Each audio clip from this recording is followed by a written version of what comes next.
Olá, está começando mais um Extra Classe, uma iniciativa do Sindicato dos Professores de Escolas Particulares. No programa de hoje você confere um bate-papo sobre aprendizado em ambientes digitais. As tecnologias e a internet trazem novos desafios para educadores e alunos na tarefa de compartilhar o conhecimento em sala de aula. E quem está aqui conosco para falar sobre este assunto é Carla Viana Coscarelli, professora da Faculdade de Letras da Universidade Federal de Minas Gerais. Olá, professora, seja bem-vinda, é um prazer recebê-la aqui em nosso programa. Prazer é todo meu. Cara, professora, gostaria que a senhora começasse essa nossa entrevista, esse nosso bate-papo, nos explicando o que seria um aprendizado digital e em que medida isso está ou não associado à educação à distância. O aprendizado digital não tem uma relação direta com a distância, não. Ele pode ser ou pode não ser a distância. A distância é uma forma do aprendizado digital, né? Uma forma de aprendizagem, né? Mas a gente tem que pensar nas demandas do mundo. Você vai no banco, você precisa de um letramento digital, você tem que saber mexer com as teclas, você tem que mexer com o computador. Né? Para atender seu celular, você tem que ter um letramento digital para poder saber o que você vai fazer com aquele telefone. Às vezes é até difícil, né? Difícil, às vezes. Você muda de telefone, você fica perdido, né? Às vezes. Então, assim, existem... E a comunicação hoje ela é muito digital. Então, para você pedir um e-mail, né, ou Facebook, às vezes para você ter uma informação, acessar a informação do governo, ou para você fazer até você quer aprender mais sobre alguma coisa da sua profissão, ou curiosidade, ou do seu hobby, isso tudo está muito disponível em ambiente digital. Então a gente tem que saber o que eu preciso, o que o cidadão precisa para poder lidar com essa outra biblioteca, né, esse outro universo que a gente tem digital, para poder ser um cidadão consciente, ser uma pessoa que consegue ter acesso à informação, se informar sobre muitas coisas. Todos esses contatos com esses ambientes, de certa forma, já estariam gerando algum aprendizado digital? Seria isso? Sim, vamos supor. Você pode não ter dinheiro para assinar um jornal, mas na internet você descobre o que está acontecendo em vários jornais no mundo inteiro. Né? Então, assim, enciclopédias, galerias de arte, museus, o próprio Google Earth, né? Você vai ali, você navega em vários mundos, em vários lugares, você descobre muita coisa. Então, assim, tem muita informação nesse mundo que as pessoas precisam ter acesso. Agora, especificamente sobre a educação, professora, quais ferramentas e instrumentos do universo digital os professores podem usar, né, para ampliar o aprendizado, enfim, em sala de aula e fora também da sala de aula? Denis, essa pergunta é ótima, porque a gente pode até pensar que no universo digital a gente tem caderno. Porque fica parecendo que caderno é só aquela coisa de papel. Mas na hora que você vai escrever um texto, você precisa aprender a trabalhar no editor de texto digital, né, para fazer as margens certinhas, para poder usar bem um dicionário ali, uma formatação do texto, para colocar itens, para colocar uma tabela, uma imagem, cores. Né? Então, assim, existe uma forma diferente. Isso a gente não tinha no caderno. Né? O caderno era com a mão, o lápis, a caneta, canetinha, às vezes você colava alguma coisa, mas nesse universo digital você tem um outro caderno que ele aceita várias imagens, que ele aceita música, que ele aceita animação, que ele aceita filme, que ele aceita muitas coisas. Então a gente tem que saber como que eu vou aprender a lidar com esse novo caderno. Até digitar. Antes a gente ensinava caligrafia para os meninos. Agora quem é que vai ensinar a digitar? Para não ficar aquela pessoa com ler, porque ela só digita com 2 dedos. Né? Então, assim, vamos digitar com os 10 dedos, vamos pensar numa matemática que trabalha com planilha, que trabalha com gráficos. Não é? Então, assim, a gente tem muitas ferramentas muito úteis e as pessoas precisam aprender a usar essas ferramentas. Né? E de que maneira, professora, a tecnologia, então, mudou essa interface entre educação e linguagem? Isso, inclusive, a senhora aponta num dos estudos que a senhora faz, né? A educação muda muito, a linguagem mudou muito, né, com a internet. As pessoas às vezes criticam, as pessoas agora não sabem escrever, porque escreve só 140 caracteres, ou escreve errado. Né? Poxa, ou mas usa a linguagem da internet, né? O internetês. Mas olha, você vai num site de banco, não tem internetês nenhum. Né? Dependendo, um site de uma empresa, um blog de alguma pessoa, um blog mais sério, você não vai ver esse internetês que é muito mal visto às vezes, né? Mas é uma linguagem muito legal. As pessoas conseguem se virar lá nos 140 caracteres do Twitter e criam formas de ampliar aquilo, o hashtag, por exemplo, né? Que amplia ou manda um link para outro lugar. Então, assim, a linguagem mudou muito. Então, a leitura muda muito, a produção de texto muda muito. A gente tem que saber como que é produzir um texto nesse ambiente, ou adequado para esse público nesse lugar.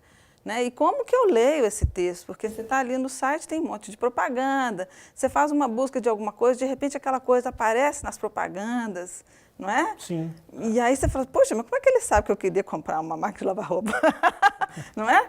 Sabe, você busca uma coisa e aquela, você quer viajar, você procura uma passagem. A leitura de também repente muda, né, aparece, professora? a leitura muda, você tem que ficar mais crítico, mais atento, porque o texto muda, a interface muda. Né? Então, a leitura, a produção de texto tem muitas coisas específicas desse ambiente. E os professores, o ambiente escolar, professores estão atentos a essas mudanças, estão dialogando com essas mudanças, com esse novo cenário? Qual é a leitura que a senhora faz sobre isso? Eles estão atentos, eles sabem que é necessário, eles percebem os meninos, né, pedindo isso, precisando disso, mas essa transição, assim, o que eu faço agora? Isso é difícil. Né? Agora eu vou sair do livro e vou para o digital, mas como que eu vou para esse digital? O que eu faço nesse lugar? E aí tem mil perigos, né? Assim, que o pai fica com medo. Ai, o meu filho vai entrar no site pornográfico. Ai, minha filha, sabe? Então, assim, Sim. tem que... Mas isso tudo faz parte da educação digital. Né? Você tem que mostrar para o seu filho, para o seu aluno, que, olha, sua intenção aqui agora é fazer isso, então vamos deixar as outras coisas para um outro momento mais adequado, vamos focalizar, né? Pôr um foco nisso aqui, nessa nossa pesquisa, nisso que a gente está buscando, e até pensar, discutir com os meninos essa questão da educação digital. O que você posta? Ah, você está com raiva do coleguinha, então você vai lá, xinga o coleguinha, ou coloca uma foto horrorosa do coleguinha, né? Até essas coisas assim mais íntimas, de namorado que briga com a namorada e põe foto, aquelas coisas que a gente sabe que tem mil sites de relacionamento. Né? Então, assim, o que é privado ali ou não é privado? Né? Porque realmente naquele ambiente não existe o privado. Tudo que está lá, alguém pode tirar dali e colocar em outro lugar, mesmo que contra a sua vontade. Né? Então, assim, você tem que tomar muito cuidado e dar essa educação para os meninos, de ser um leitor atento, consciente, focalizado, que monitora a leitura, né? E ser um produtor de texto que respeite o texto do outro. Eu não posso pegar um texto seu e colocar lá e falar que é meu, né? Esse é direito da autoria, citar as fontes, de onde você tirou, em que contexto que aquilo estava. Né? Então, você acha que tem muitos detalhes, muitas coisas que são muito específicas do ambiente digital que precisam ser trabalhadas. Não é que elas não existiam antes, não. Né? No impresso também a gente tinha isso, essa questão da autoria. Mas, né? de certa forma, elas foram intensificadas. Né? A gente achava, por exemplo, o que estava na biblioteca da minha escola é porque alguém já selecionou, né? Alguém já fez um crivo ali. Agora, o que está na internet, o crivo sou eu. Exato. Né? Quem tem que selecionar sou eu. E eu tenho que saber selecionar isso. Ok, professora, eu vou convidá-la para assistirmos a uma reportagem feita por nossa equipe sobre esse assunto e logo em seguida a gente volta a conversar. Vamos lá? Livros, cadernos, lousa, ambiente escolar tradicional, que aos poucos vem ganhando uma cara nova. Novas tecnologias com ferramentas interativas podem deixar o aprendizado mais divertido. Nesta escola, diferentes tipos de jogos são mecanismos eficientes para o ensino, porque despertam o interesse dos alunos. Eu aprendo a ler e escrever. Formar palavra, caminhão, carro, dinossauro, cadeira, cabide e jacaré. A gente observa que é nesse ambiente que as crianças têm mais atenção, têm mais prazer em fazer as atividades. Então, o alcance na aprendizagem deles é muito maior do que uma atividade em sala. Né? É um momento que eles adoram fazer, é um momento que a gente não tem nenhum problema disciplinar. A professora consegue orientar um por um sem ter que ficar chamando a atenção de ninguém, porque você percebe que todos estão envolvidos ali naquele momento. As crianças aprendem a formar palavras e a compreender conceitos matemáticos através de jogos digitais, sempre com a mediação de professores. Tem jogos que começam apresentando as letras, né, onde as crianças têm que localizar qual é aquela letra, falar o nome da letra que aparece na tela. Depois ele já tem que identificar qual é a letra que começa o nome de tal desenho, até ir formando sílabas, depois palavras, né? Tem jogos de textos, de completar palavras, completar lacunas, e vai aumentando à medida que a criança vai avançando no processo de alfabetização.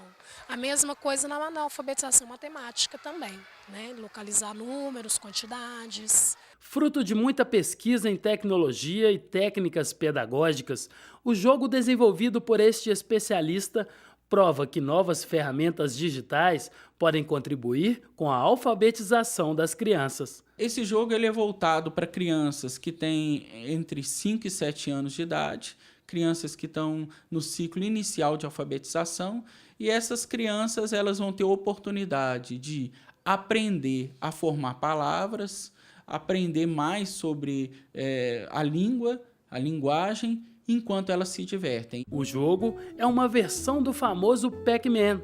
As crianças devem capturar as sílabas em um labirinto.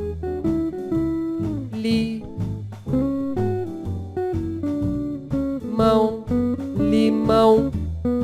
O jogo Pac-Mouse, ele é um rato dentro de um restaurante em que ele vai pegar pistas para conseguir os alimentos.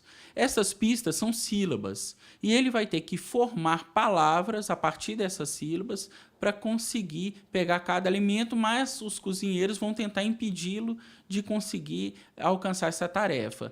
O objetivo do jogo é fazer com que a criança primeiro se divirta e, em segundo lugar, que ela consiga aprender enquanto ela se diverte. Os primeiros testes com o jogo indicam que as crianças têm mais facilidade de aprender com ferramentas divertidas. Todo jogo que faz sucesso no mercado, de acordo com estudos do James Gee, ele está baseado em princípios de aprendizagem. Então, a escola pode se beneficiar, sim, de todas essas possibilidades que o jogo oferece para o jogador aprender.